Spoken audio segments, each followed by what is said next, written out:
इस बुलेटिन की शुरुआत हम बड़ी खबर से कर रहे हैं। पप्पू यादव आज प्रेस कॉन्फ्रेंस कर रहे थे और इसी दरमियान हंगामा हो गया। पप्पू यादव पर जब दिल्ली में वो अपने घर में प्रेस कॉन्फ्रेंस कर रहे थे तो हमले का आरोप है कि उन पर हमला किया गया। जमकर वहां हंगामा हुआ। पप्पू यादव ने आरोप लगाया कि एक शख्स पहुंचा वहां पर, उसने हंगामा किया, फिर चाकू निकाला और उन पर हमला करने की कोशिश की। पप्पू यादव का आरोप है कि हमलावर जान से मारने के लिए उन पर आया था। उनके समर्थकों का आरोप है कि उनको चोट भी आई है। इसके साथ साथ उनके समर्थकों का आरोप है कि ये दिल्ली पुलिस की नाकामी है, ये साजिश के तहत करवाया गया है। पप्पू यादव आज प्रेस कॉन्फ्रेंस कर रहे थे। पप्पू यादव कुछ दिन पहले संसद में एक नाटक उन्होंने किया था जिसमें राम मंदिर चंदा चोरी के विषय को उठाया था। उन पर कई एफआईआर भी हुए हैं। हिंदू संगठनों का भी आक्रोश देखा था, बीजेपी भी हमलावर थी। लेकिन इस बीच में आज प्रेस कॉन्फ्रेंस में यह हंगामा हुआ है।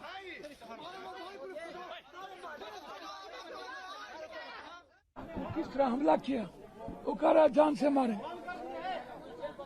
क्या इसकी पहले से कोई आपको धमकी मिली थी? आप तो डेली बाबा लोग कह रहे हैं जला दो, 51 लाख रुपया देंगे, 11 लाख रुपया देंगे, सब कह रहे हैं मारो।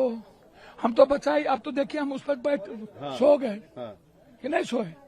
पुलिस का आपने हम उसको उस पर पकड़ सो के गए। पुलिस को दे दिया उनको? नहीं, कहाँ गया वो शख्स? भैया तो थाना प्रभारी न जाने जो वर्दी में थे। जी, पर आप बहुत गंभीर वो बात कह रहे हैं। आपके हाथ में एक चाकू है सर क्या? आपको तो मैंने अभी फुटेज दिखाया भैया। अभी तो मारने की साजिश थी, वो तो बच गया। लोग अभी मिलने वाले जनता दर्शन नहीं होते।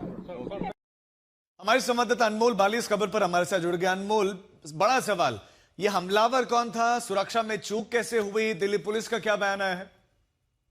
इस समय मैं राजीव पप्पू यादव के घर पर खड़ा हूं। तकरीबन 6 बजे के आसपास पप्पू यादव ने एक प्रेस कॉन्फ्रेंस बुलाई थी क्योंकि अभी वो सवालों और सुर्खियों के घेरे में है। क्योंकि कुछ दिन पहले देखा गया था कि संसद में वो भगवा कपड़े पहने दिखे, जिसको लेकर देखा गया कि विश्व हिंदू परिषद और भारतीय जनता पार्टी द्वारा जो उनके खिलाफ विरोध प्रदर्शन किया जा रहा था, इसी पर सफाई को लेकर उन्होंने 6 बजे के आसपास एक प्रेस कॉन्फ्रेंस बुलाई थी। पर 6 बजे देखा गया कि जब वो पीसी संबोधन कर रहे थे, मीडिया कर्मियों से बात कर रहे थे, उस समय एक शख्स आता है, उनकी तरफ चप्पल फेंकता है, जिसको लेकर यहाँ हंगामा देखा जाता है, भगदड़ मच जाती है।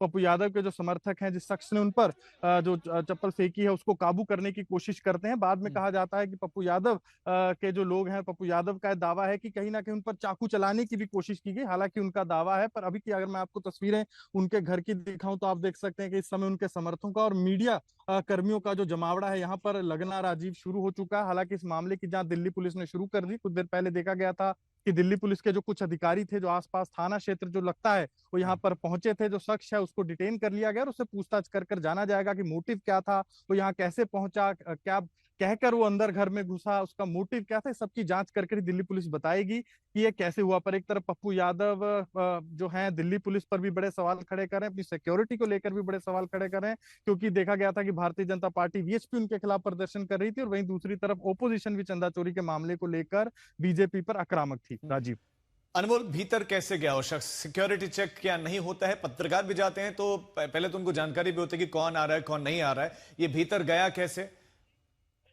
राजीव, देखा गया कि 6 बजे के आसपास प्रेस कॉन्फ्रेंस बुलाई गई थी। देखा गया था कि बहुत से मीडिया कर्मी जो थे वो अंदर जा रहे थे। हालांकि देखा जाता है कि जब मेंबर पार्लियामेंट के घर प्रेस कॉन्फ्रेंस होती है तो इतना चेक नहीं किया जाता, इतना पूछा नहीं जाता। शायद इसी चीज का फायदा लेकर जो शख्स है अंदर घुस गया होगा। अंदर घुसने के बाद और जैसी ही प्रेस कॉन्फ्रेंस चल रही थी, सवाल जवाब हो रहे थे, शख्स ने जो है फेंकने की, चप्पल फेंकने की पप्पू यादव की तरफ कोशिश की। हालांकि इसको समय रहते ही काबू कर लिया गया। लेकिन वो दावा कर रहे हैं कि धारदार हथियार अंदर चाकू से वो दावा कर रहे हैं कि उन पर हमला किया गया। इसमें कितनी सच्चाई? दिल्ली पुलिस बयान क्यों नहीं दे रही?